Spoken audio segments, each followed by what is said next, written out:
Most people do not realize that they are sleepwalking. They wake up, they scroll, they mimic whatever they see and attach their identities to whatever trend feels safe and call it life. Meanwhile, their real self is screaming to be let out. And today we're living in a generation on people who are starving for identity and overdosing on noise. So let's talk about it. Welcome back to the Inheritance Podcast. Thank you so much for joining me for another episode. And before we jump in, if you have not already, make sure to hit that subscribe button and like this video and hit that notification bell for every time I upload new content just like this.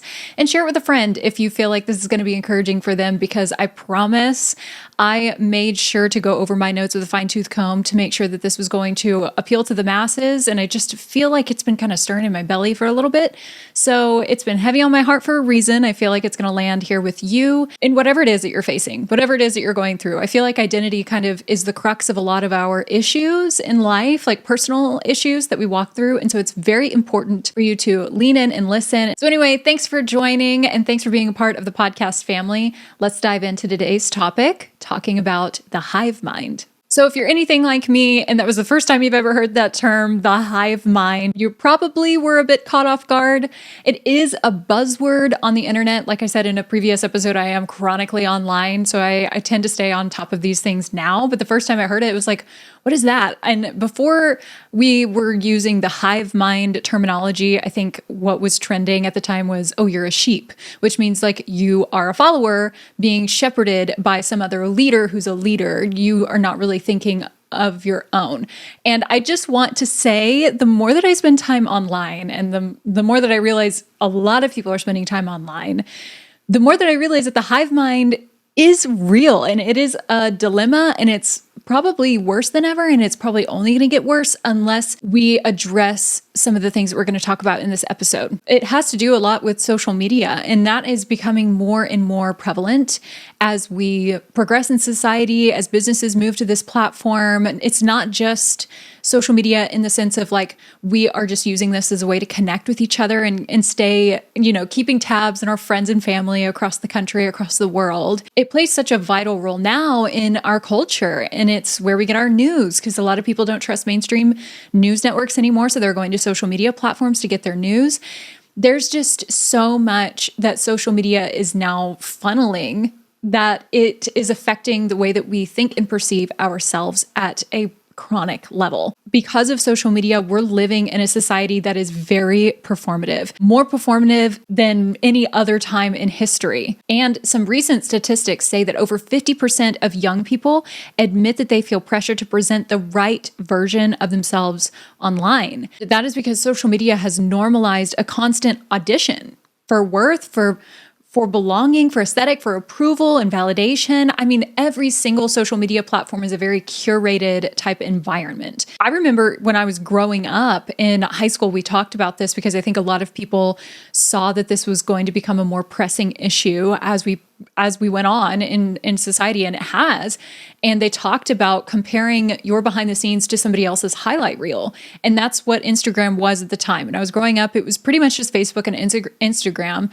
But I mean, now we have got TikTok, we've got Pinterest, you've got X, you've got all of these social media platforms that connect us to each other. But pretty much the only things that I see, unless I intentionally dig for, the behind the scenes, whatever, is the curated elements. Like that is what is going to be immediately handed to you unless you go and kind of like train your algorithm to show you something else. I mean, Pinterest is a great example. I love Pinterest. This is where I get a lot of my ideas for, anything in my life, like recipes and home decor and fashion. I mean, it's definitely like our magazine cutout version of where we get our inspiration these days.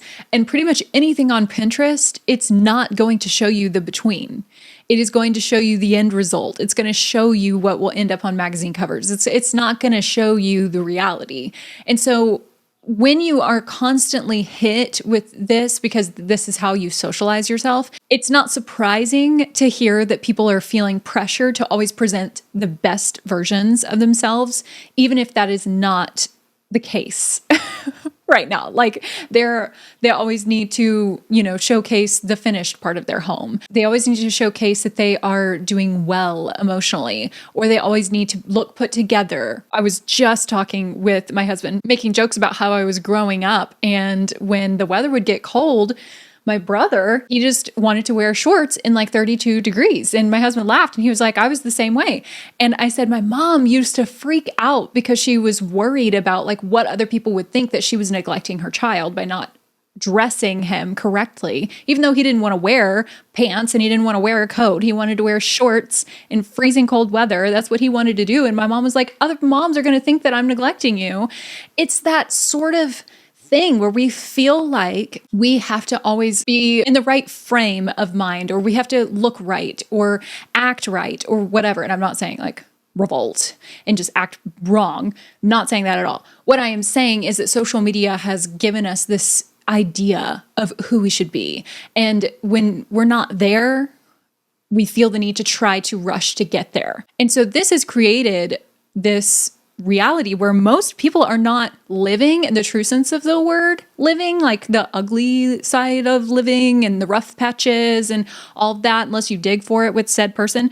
They are actually performing a character that they hope people will clap for. I mean, I have said many other times on this podcast that chasing things for clicks and for views and for likes and follows and all of that crap, like there's a lot that has happened in our culture to reposition us to where we live for validation. Turn it off, log off, like go outside. If you're feeling like, oh, my house doesn't look like that, or oh, my car doesn't look like that, or oh, my closet doesn't look like that. If you are feeling this way, like these are the red flags you should pay attention to, because it's not just that this is a representation of the hive mind. These are just like the basic, foundational elements that it's kind of the breeding ground of this stuff. And this is all because of what social media has done and what it has like non-verbally programmed us to believe, is that we have to appear a certain way because that's what everyone else is doing online. It's very real that people have buying identities that they can't afford. And I've seen this, and I've recently talked with my husband about it as well, because social media has brought in a social pressure that doesn't just shape opinions, it shapes spending. I don't think it's a secret for us to admit and to say out loud that credit card debt in the United States is at an all-time high. That's not a secret. I would venture to guess that a lot of us are using credit cards, even the people in the previous generations that I grew up listening to that said credit cards are a no-no if you can't be trusted to use them, if you can't be trusted to pay them off right after you use them. We're at a place, and there's a lot of people who are using credit cards just to survive, and I'm not knocking that. But what I am knocking is that a lot of people are using credit cards to spend money and try to attempt to afford a lifestyle that they in reality cannot afford because of the social pressures. It's driven largely by lifestyle purchases, not necessities. Younger generations report going into debt for trending fashions, aesthetic home decor, the latest tech upgrades, traveling to stay relevant, dining out for the sake of social content. 70% of millennials and Gen Z say that social media increases pressure to overspend to keep up with appearances. I really don't think it can be overstated, the amount of ads that I see on social media. Remember when I said that social media is no longer just like, hey, I'm just trying to keep up with my Aunt Susie across the country and just see what she's up to. I just want to see how my nephew's doing in Texas and make sure, that he's grown up okay and he's still happy. It's not that anymore. Social media has now become a flood of advertisement. I'll be scrolling on TikTok to get content ideas, or I'll be scrolling, honestly, sometimes I just scroll. But I will be scrolling on TikTok, and every once in a while, I will get people who are doing ads for TikTok Shop, or somebody who's creating like sponsored ad content for like, oh, I just bought this mattress, or oh, I just bought this, like, you need this, you need that. And I'm not necessarily knocking that, but when every single time I open a social media app to either connect or to actually go check on said nephew in Texas and I get hit with ads, there is a lot of like things that psychologically speaking, it rewires your brain. Then we factor in the fact that interest rates are rising. And if you are purchasing all of your livelihood on a credit card, with interest and you're not paying that off, you're just going to have like this constant like financial monster just sitting behind you all the time. Inflation rises, interest rates. This is just not a way to actually live a life. And it means a generation is quietly drowning financially while appearing, quote unquote, successful. And for all appearance's sake, like, it's just not worth it, really.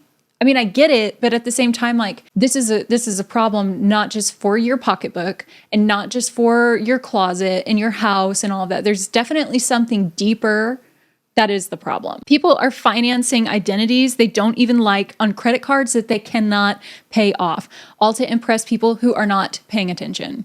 And if honestly, that is the only thing that you hear from this podcast,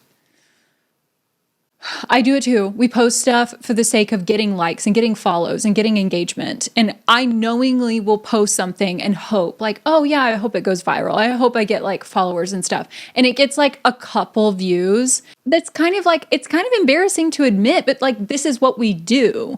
We buy stuff and we curate an identity that's not true to us, only to then try to seek validation from other people who don't care. And so now we're out money, or we're out time, or we're out resources, or we're just like faking our life for the sake of applause that's never going to come. Another one is going to be the cult of aesthetics. You know this. We know this. Reality is not glamorous. Saving isn't glamorous. Actually, like, pursuing the lifestyle you probably really want in the time that will realistically come to you, not glamorous. Eating at home isn't glamorous. Driving a paid off car, not glamorous. But the influencers who are selling glamour, they're often paid, comped, sponsored, or deeply in debt themselves. People are worshiping an aesthetic that isn't even real.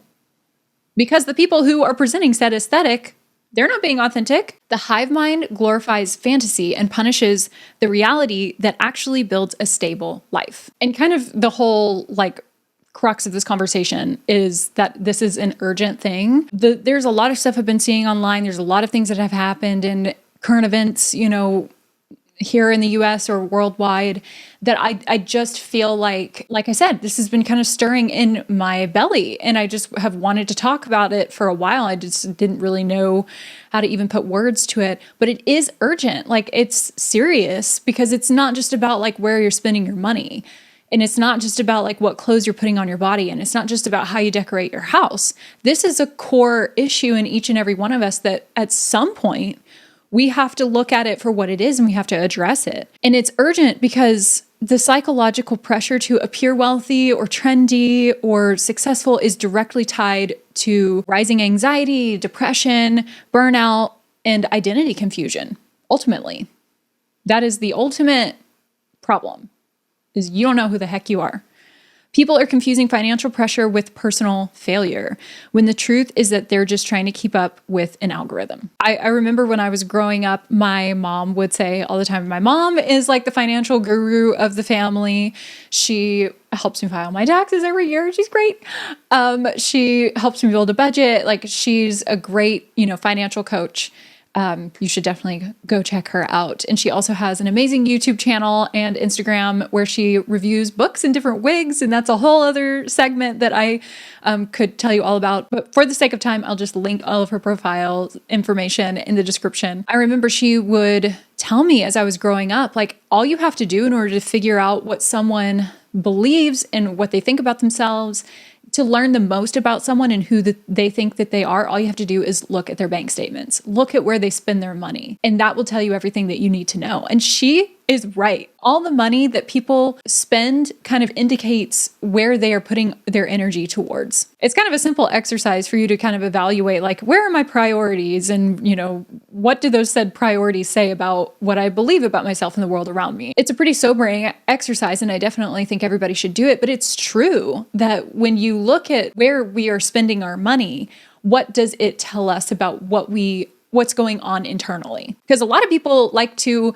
get on the internet and set up their phone, and they like to complain about the world around them. And I am not saying that there are not problems in the world. Please hear me when I say that I definitely think that there are problems in the world that need to be solved.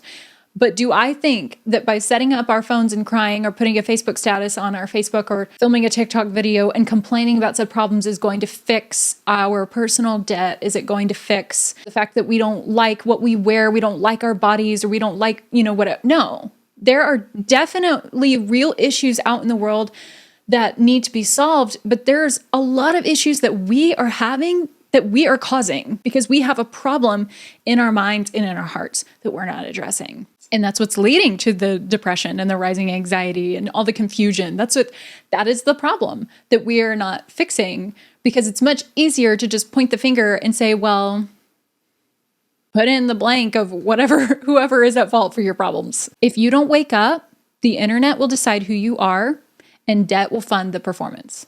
Anyways, I'm going to use a personal story because a lot of you guys like this stuff. And I feel like that'll kind of also soften the blow and help hey, you're not alone. I did this too.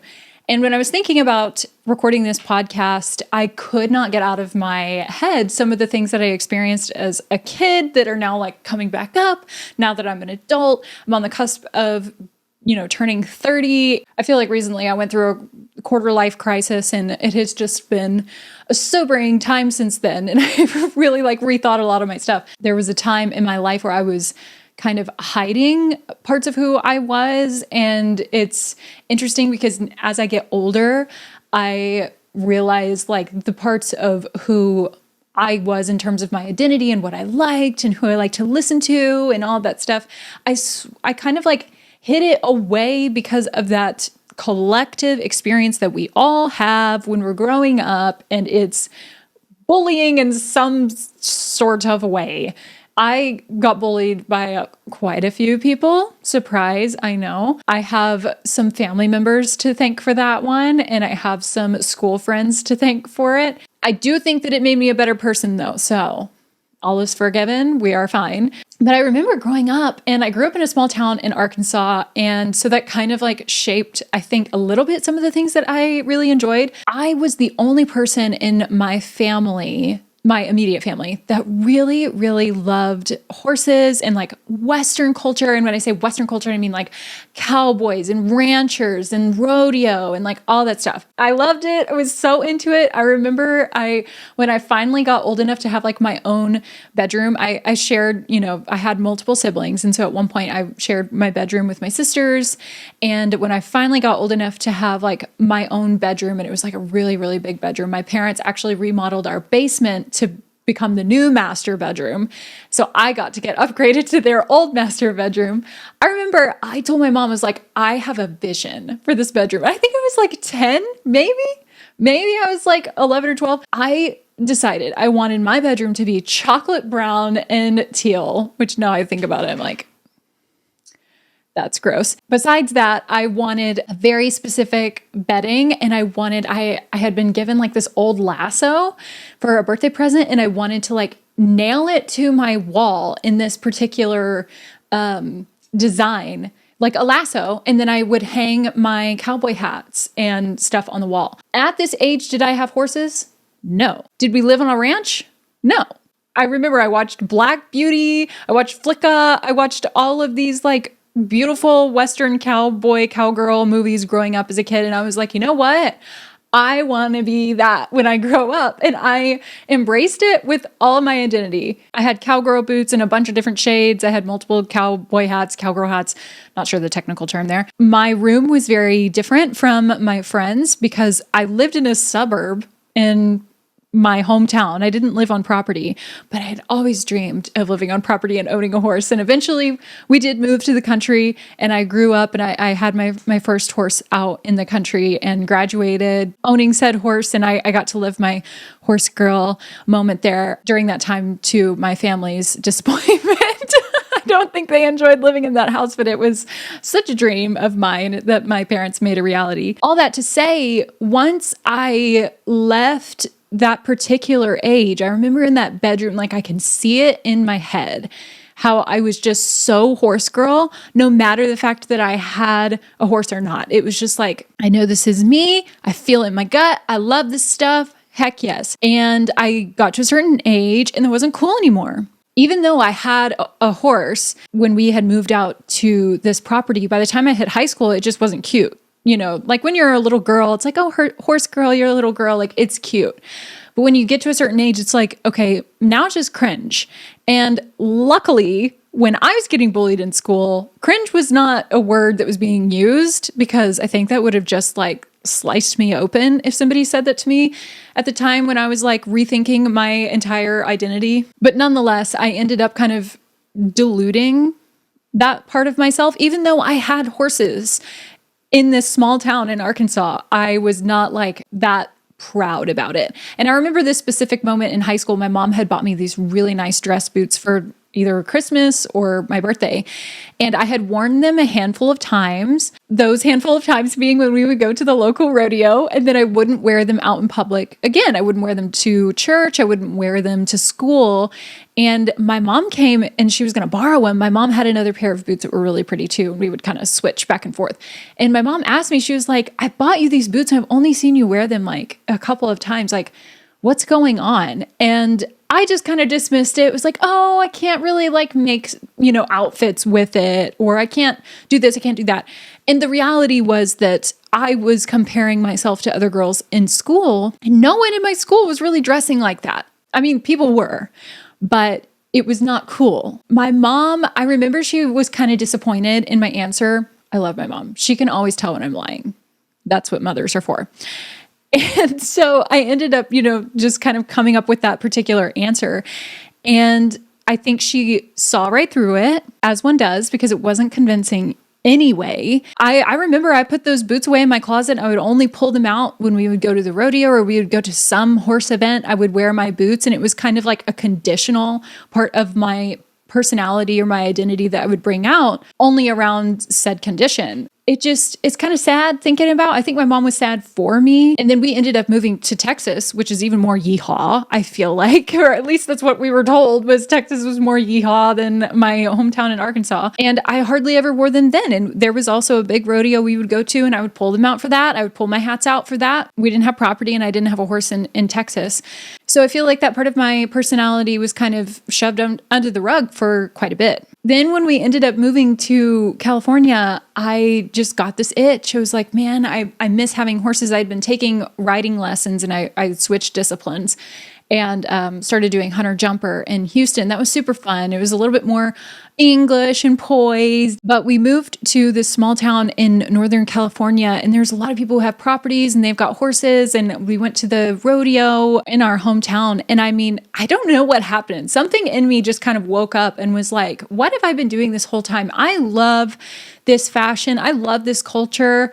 I love how it's tied to our country. I love the people. Like, I love the food. I love everything about it. Like, I love Western culture. And I still, to this day, ever since I was like 11 or 12 years old, to this day, my favorite movie is Man from Snowy River. Like, I love that stuff. And there are quite a bit, Black Beauty, Wild Hearts Can't Be Broken. Those are all, other favorite movies that I regularly watch. I am in my late 20s and I still watch these movies probably on an annual basis at minimum. But it's like, only when I went to the rodeo recently did I think to myself, why is this part of my identity? Why do I only let it out on a conditional basis? But I love this stuff. I love horses. I love the smell of the rodeo. I love, the fairgrounds food. I love the hats. I love the fashion. And I just love it, but I don't participate in it unless it's that time of year. And I just said to myself, like, that's not fair to who I am. It's not being true to who I am. And I share this story with you guys. It's silly. It's just like one example, and it's a small example of what I'm talking about. But in that moment, I rejected the notion that I had to look like my peers, and I even had to look like my husband. My husband and I do not share this affinity for horses and for Western culture at all. Love my husband to death. We are different in this. I had this epiphany in my head where I'm like, yeah, no one around me that I'm friends with really models this part of who I am in a way where it's like, oh, everyone's doing it. It makes it easier to wear, said fashion when everyone else is doing it. Like, I just was like, no, it's what I like, even though my husband is not going to dress this way, even though my friends are not going to dress this way, even though like no one is going to ride in this discipline and no one's going to listen to the music that I like or whatever. Like, this is who I am. And it's not fair for me to deny that even when I enjoy it, when no one else is doing it, it's not fair to me because I like it. And so in that moment, I rejected that notion and said, you know what? If I want to wear my cowboy hat in public at a restaurant, at a nice restaurant, I'm going to do it because it's what I want to do. And I did. I went and got like a hat my last birthday. I'm going to wear my hat that I bought for my birthday to further prove this point. Here's said hat. I know I'm adorable. So why do I share this story with you? Well, I mean, for one, I just feel like it's so easy for us to embrace elements of our identity or pull out parts of our identity when everyone else is doing it. But if you're only embracing who you really are and where you really are in life and celebrating, where and who you are when everyone else is doing it, then you're not really celebrating who you are. And I would almost venture to guess you don't even really know who you are. I think that there is a counterfeit version of that. And I do believe that it is conditional. People will delude who they are or elements of who they are when they don't fully love themselves. And that is exactly what I was doing. I honestly don't think I really knew who I was because I was kind of bouncing around different aesthetics and I was bouncing around like, different disciplines. I had moved out here to Northern California and I started taking lessons at another barn here. And I was doing some dressage. I was doing some just like light hunter stuff. And it was fun, but it had kind of lost its flair, I guess. I just wasn't really loving it. And I ended up taking lessons with a reiner. And if you don't know anything about horses and I'm speaking over your head, I apologize. You can do a quick Google search. Like there's a lot of really world famous reiners. They do like the fancy spins and the running and sliding stops. And I took a lesson on a reining horse. And I mean, I just lit up in a way that I haven't in a long time, even being around horse people. And I had decided if I really want to embrace this horse stuff, like I think I might switch disciplines. And I ended up doing that. And I left that barn that I was taking lessons at, and I went to a much smaller barn, but it offers what I want and what I want to pursue. And I just feel like the more that I embrace who I am, the happier that I become and the more that I love who I am. It's a cycle that is good where it's like, oh, that's why I was being pulled in that direction. Oh, that's why that, brings me joy. Oh, I feel like more aligned with myself when I don't reject parts of me simply because nobody else is wearing this hat in public or whatever. Like, that's just silly. I use this really like simple example to share with you that like the boots and the hat and the rodeo and the culture, it wasn't about the clothes. It was about my identity. And I didn't realize it back then when I was rejecting parts of myself, but I was rehearsing the same habit that everyone else falls into. And if you're listening to this podcast, you might be falling into this. It's shrinking before anyone even asks you to. No one really like came up to me. I mean, if they did, like I've removed it from my brain or like it's just not there. But no one really came up to me after seeing my bedroom when I was like 10, 11, 12, 13, however old I was, with the lasso on the wall and said like, that is so freaking weird. You're weird. You should not do that. No one explicitly asked me to shrink who I was. I just watched and observed around me at school and at church and saw that nobody else was wearing what I was wearing and listening to the music I was listening to and dressing the way that I was dressing or presenting themselves in the way that I had been so accustomed to. And I adjusted to fit the mold. I conformed. I literally just became like another member of the hive. Like, it's just, there's no other way to put it. And that might be what you're doing. I remember when I bought the horse that I have now, I ended up buying a horse. He's my pride and joy. I love him so much. It was part of like this giant epiphany that I have where I started to really dive into and embrace who I was. And when I got him, it was like, Yes, it was just like another element of like, why have I been rejecting this part of me that I love? If I want to wear a cowboy hat, I'm going to wear a cowboy hat. If I want to wear boots, I'm going to wear boots. If I want to wear what I'm going to do it, because life is too short and who cares what people think? Like, you can wear what you want to wear. I feel pretty in what I wear. I like the way that I look. Who cares? Who cares what you think? But that was just part of like another layer of the wake up call that I was having, and it happened more when I got my horse. And it was the first time that I said, I'm not negotiating with the crowd. I'm not doing this for likes and clicks. I'm not doing this for anything but me. I just want you to know that if you can betray yourself with something as small as boots or a cowboy hat, imagine what else you're betraying yourself on. All right, as much as I love this hat and I want to keep it on, it is making the light in my video super dark because it is a dark hat. So I'm going to take it off and do the rest of this podcast hatless. And if you're watching on YouTube, no, you do not see a red mark on my forehead.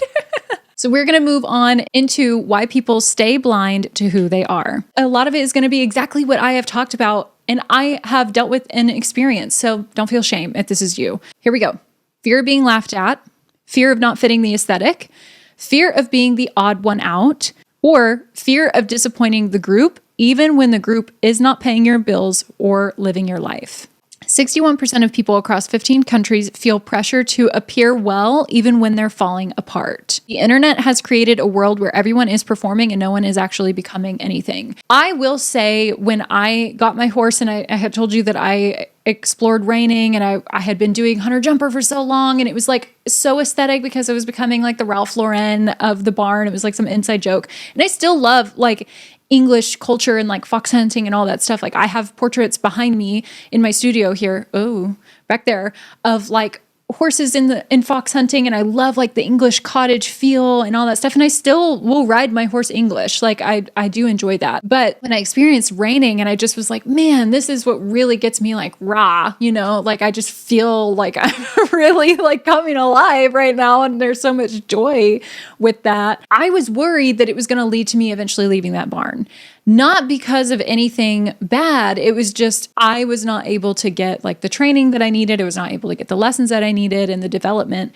And I knew that there was going to come a time where I might need to pivot. I was worried about how it might make those other girls feel. I was worried about my friendships with them. I was worried about, just how it might look. But at the end of the day, I was speaking with another friend of mine, and she was like, you have to do what's best for you. Are they paying your bills? And I was like, no, you're right. We have to stop thinking so much about like what other people are going to think and say and feel about our actions if they have no like contribution besides their opinion. People are not rejecting their identity because they don't have one. They're rejecting it because the crowd hasn't validated it yet. If you do not know fully who you are, you will drift toward whoever shouts the loudest. And take this however you want to take it. If this is a social circle, family, fashion trends, home trends. Oh my God, it just feels like trends are literally always changing. The best home to buy, or like how to decorate your house, or how you should dress. Like, oh my God, the clothes trend in specific, I feel like it literally changes every 5 minutes. If I tried to keep up with all of the trends, I would be bankrupt, and it wouldn't take long because things change so fast. It is so annoying. But you can take the rest of what I'm about to say for whatever it is that you feel like it addresses. You'll join movements you don't believe in just to feel like you belong. You'll defend ideas that you don't understand. You'll dress, you'll vote, you'll think and act based on what your circle approves of. And I honestly feel like that one, we should kind of pause, chew on it, swallow, because this is what I mean by hive mind. When I say that, like, really and truly, if you don't know who you are, you're just going to be a carbon copy of someone else. And a lot of people are carbon copies of like one person. And there's nothing unique about them. I don't typically just follow trends. I don't typically, like, if somebody tells me like, oh, this is how you should, talk, or this is who you should vote for, or this is, you should do this, that, and the other. I don't just like jump when they say jump. I like to go and do my own research. I like to go and sort out what I'm going to do and how I'm going to act and who I'm going to vote for and whatever. Like, I'm going to do that on my own. Sure, you can say like, this is how you think. And I'll be like, good for you. Like, I'm going to go sort that out myself. It all just comes back to being able to develop who I'm going to be as a whole, as like a well-rounded person. And I can factor in, influences, and I can factor in inputs, but like, I'm going to take that, I'm going to digest it. I'm going to put it up against like who I want to be and kind of pick out, what it is that I'm going to do based off of those influences. And I'm going to make my own decisions. And that is critical. If you cannot do that, you don't know who you are. You'll be emotionally manipulated by trends, marketing, and political waves. You'll be fragile because the moment the collective shifts, you'll lose your sense of self. And that is honestly like what I'm trying to say is like the dangers of the hive mind and just like going with the flow. There's a lot of people who, in the name of keeping the peace, they do it because like they don't really know what to think or say, because they don't really know who they are. And it's like, sure, do I think we should just stir the pot for the sake of stirring the pot? No. But I think we can be peacemakers when we come at things from a place of like, I know who I am and I know what I'm grounded in. And I know that if we disagree on stuff, what you say about what you think is not going to make me feel like now I have nothing to stand on. Like, I know that what I am standing on is never going to be taken from me. And that is the point I'd like to drive home. If the winds change and you are attached to said winds, like, you're going to go with that. And you'll never be consistent. If that's how you operate, simply put, your identity is nothing. It's sad to me because I lived my life for a long time like that in very basic elements. I lived my life that way in how I would dress, how I would talk, what music I would listen to. I talked to you guys on another episode about how I literally stopped listening to Hillary Duff because a family member bullied me over it and my mom called it out. I love my mom. She literally is like, why are you changing to fit somebody else's mold all the time? She does this to me all the time and it's so great. And this is probably an issue that I have that I'm still working out in my life. We have to find it within ourselves to know who we are and what we stand for and what we like and what we don't like and what, where we want to live and how we want to decorate our house, what clothes we want to wear, like all the simple stuff. We need to figure that out based off of our identity so that when it comes to actually having an opinion on important things and being able to have discussions with people when we disagree and being able to, make peace with people when we're on opposite sides of the political aisle or the social aisle or the justice aisle, whatever it is that separates us, like when we come at it from knowing who we are, there is so much value to bring to the table because of that. If everything about you shifts with the tides, you have no way to know who you are, even at the very basic level. So how are you going to be able to solve problems? And how are you going to be able to reach across the aisle and make peace with people? How are you going to be able to do that? Because if the winds and the tides and the voices tell you what to do, there's no way that you can think of your own. There's no way that you can act of your own. And that's the danger. It's so silly because it makes me think of the movie Runaway Bride, where in every instance where she tries to get married, she doesn't know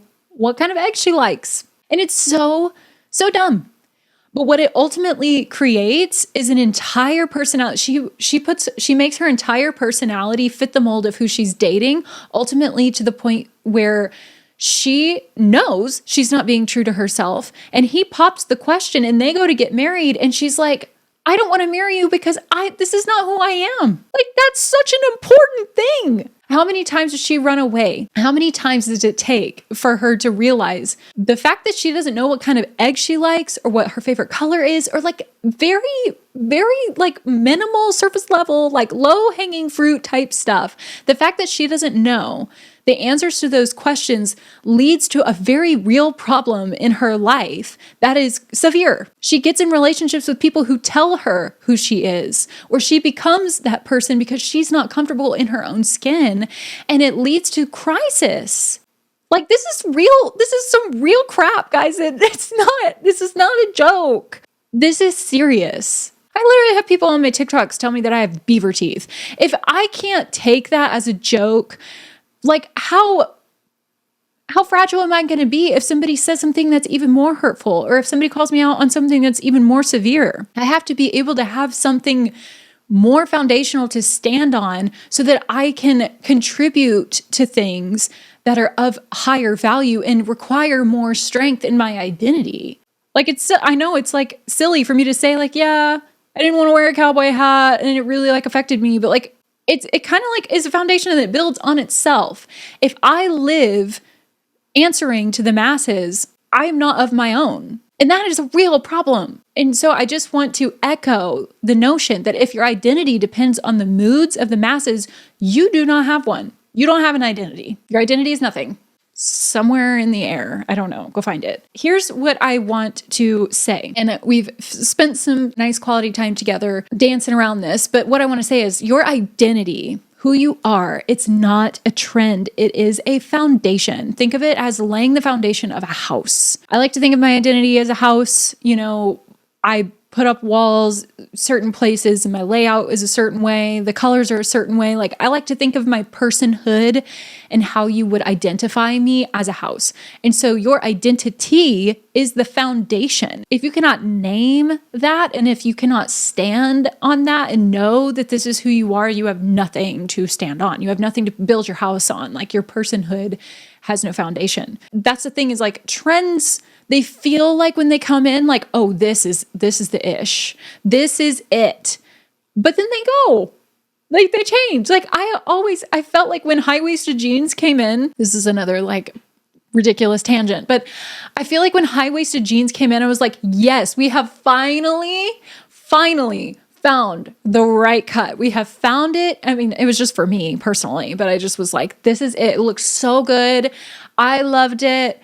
And then I think it lasted, 5 years maybe? And now freaking low-rise jeans are back in style. I hated low-rise jeans when I was growing up. I am 5'8". I'm almost 5'9". Low-rise jeans, my zipper was like this long, this tall. It was like nothing.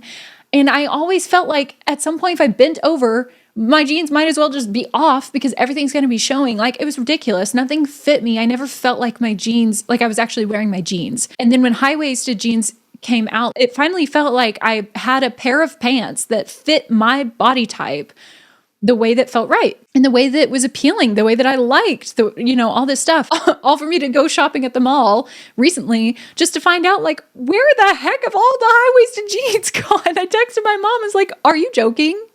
Are you joking? Low-rise jeans are back in style and I cannot find a pair of high-waisted jeans to buy for myself. And she was like, welcome to the problem of trends. And she said, I don't know how many times I've gone through this problem because, obviously my mother is older than me and she's been around the block a few times more than I have. But it was so funny to like finally experience this for myself. But that's what I want to say. It's like when a trend comes in and it finally feels right to you, whatever said trend may be, if it's a political trend, if it's a fashion trend, if it's a home trend, if it's a social trend, whatever, it may come in and you're like, man, this just feels right. If that is all that you have your identity attached to, just wait.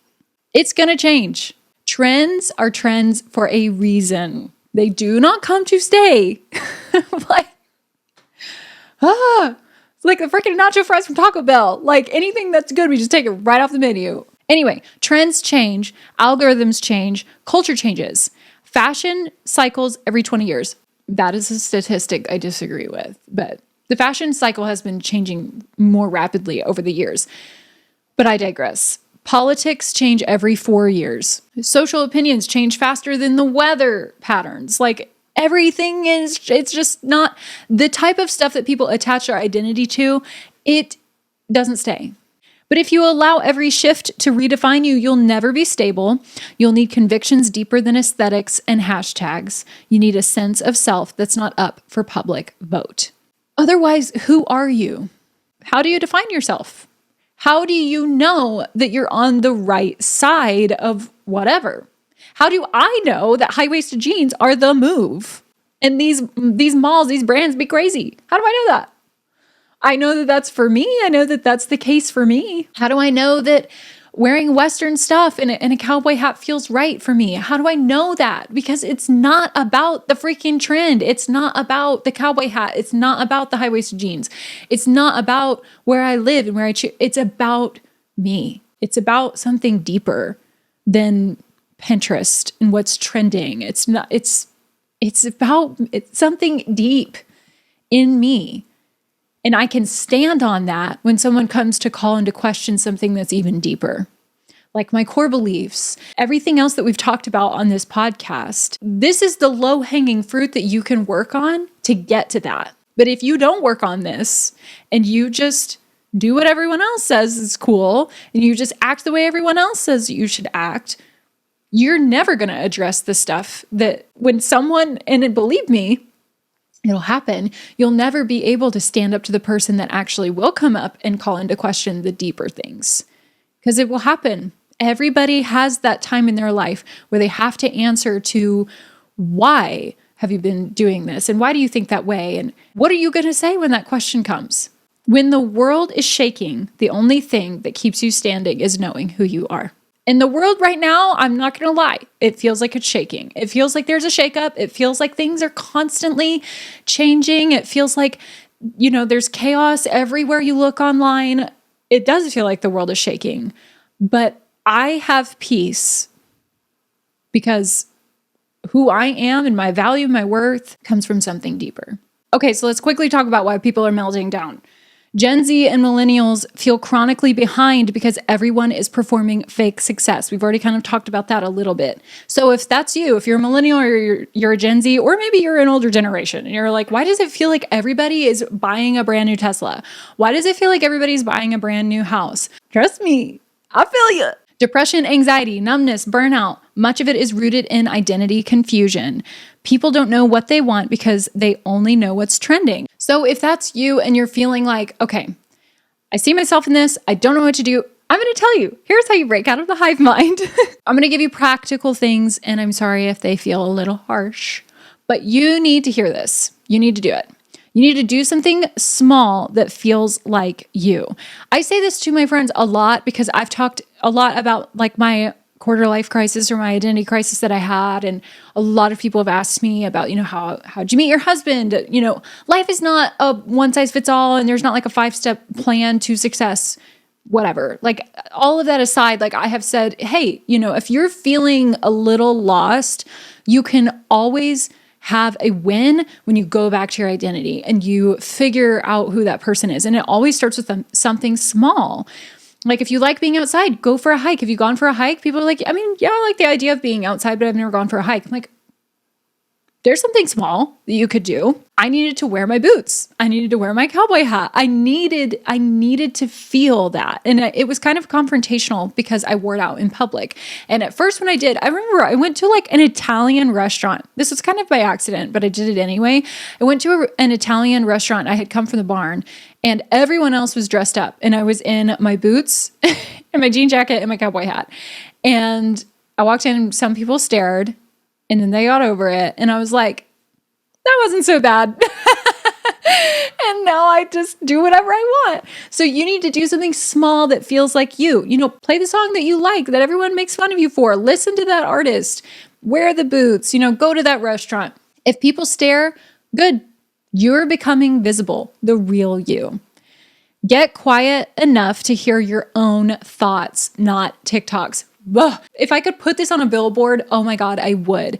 The value of getting off of social media long enough to figure out like, oh, I do really like this.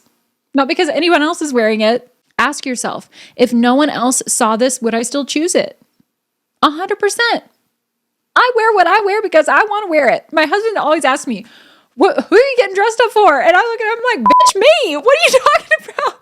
No one. I'm doing it for myself. The most important person in my relationship with me is me. Like, I'm doing this for me. I want to wear this dress. I want to wear these boots. I want to wear this hat. I want to wear this jacket. I want to do this thing. I want to go to this restaurant. Like, I'm doing it for myself. If no one else saw it, would you still do it? If the answer is no, if you're doing this for like some sort of attention, like it's not real, that's fake, and we don't do fake. Question everything that you agree with. This is really important. I've talked about this in previous episodes, but it's really important that you do this because if you can't question what you agree with or what you believe, that is a red flag. And it's not because it's wrong. It's not, you're not immediately jumping to like, oh, what you believe is wrong immediately.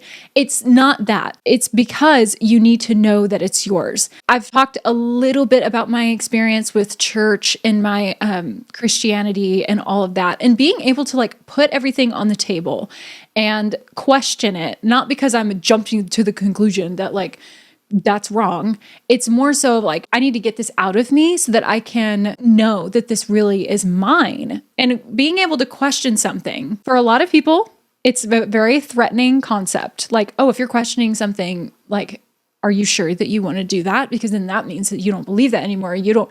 No, it is okay to ask questions and then inevitably get to the answer. The original question of like, do I believe in this is still yes. But now it's a yes of like, now it's my yes. I have said yes to this. It's not my parents' yes. It's not my grandparents' yes. It's not my best friend's yes. It's not my husband's yes. It's not anybody else's yes but mine, or it's not anybody else's belief but mine. And I've taken that on by asking questions. That is so important. And a lot of people don't want to do that. And they don't want to do it about like sensitive topics, political, religious, whatever. Do whatever you want to do. But like, if you feel threatened by questioning what you believe, then I would caution you to think about that a little bit. I don't feel threatened by questioning the things that I believe because I'm safe. I know that there is safety in this and there's nothing to be ashamed of with it. I built my convictions based off of my priorities and based off of my values. And that's where questioning my original beliefs came from, was like, I need to know, is this really my conviction? Is this really my value? And the answer was inevitably yes, but I question it nonetheless. And so that's what I would encourage you to do the same. You need to build convictions, not aesthetics, build identity, not persona, build a backbone, not a brand, and stand on something that won't collapse when your culture gets bored. Your real life begins the moment you stop outsourcing your identity. So here's the generational warning that I want to leave you with. The next decade will be culturally volatile. Social issues, politics, identity conversations, they're all accelerating. People will cling harder to tribes, but tribes change direction. The collective is not always wise. That's what I love. I don't know if anybody who's watching or listening has heard of The Chosen. I love their intro in the TV show. It's a school of fish and they're all swimming one direction, but there's a couple of the teal fish that swim in the opposite direction. And you see, basically the personification of going against the grain. Like, the collective is not always the right way. Like, I don't know where we got that from. Probably some psychological indoctrination there, but going with the flow may lead to a waterfall. That's all I'm going to say. You take that the way that you want to take that. The collective is not always wise. Sometimes it's chaotic, scared, or misinformed. If you tie yourself to their boat, you go wherever they go, even if it's toward a cliff. Don't go down with the ship you never even wanted to board. You need to figure that out. Why are my convictions my convictions? Why are my values my values? Identify that. And then that way, if somebody with similar looking convictions and values says, hey, this is what we're doing, you can look at it, dissect it, and say, yeah, that's great. I'm not going to join. You have to have something like stronger to stand on than people's opinions. In closing, I'd like to leave you with this monologue. Life is too damn short to be a shadow of yourself or to be a carbon copy of another person. Stop hiding your boots because your friends don't get it. Stop abandoning your identity to avoid awkward moments. Stop letting the crowd decide your destiny. You were not built to blend in. You were built to break out. And the world desperately needs people who know who they are. So figure out what is you and build your life on it. Because if you don't, someone else will. And that is all that I have to say on this matter. I hope that it was inspiring to you. I hope it was a little confrontational. I was really wanting to confront this hive mentality. I have really been concerned with a lot of the things that I'm seeing online. But I'm hoping that if you found this podcast, it was because that you wanted to confront that, and make sure that you're doing your due diligence to dig deep and build the foundation of your identity on solid rock. That's what we all should strive for, because the winds will come, the trends will change, the tides will change, everything will change around us. People will say something different. But honestly, being able to be consistent and constant comes from an inner peace. And it's very admirable. I really hope that for you. I hope that I left you with some good, challenging exercises and some questions that you can ask yourself going forward. If you have any ideas for future topics or things that you'd like me to cover, leave a comment down below and make sure that you are following the show. Make sure that you're subscribed, like this video, share it with a friend, and I will see you in the next one.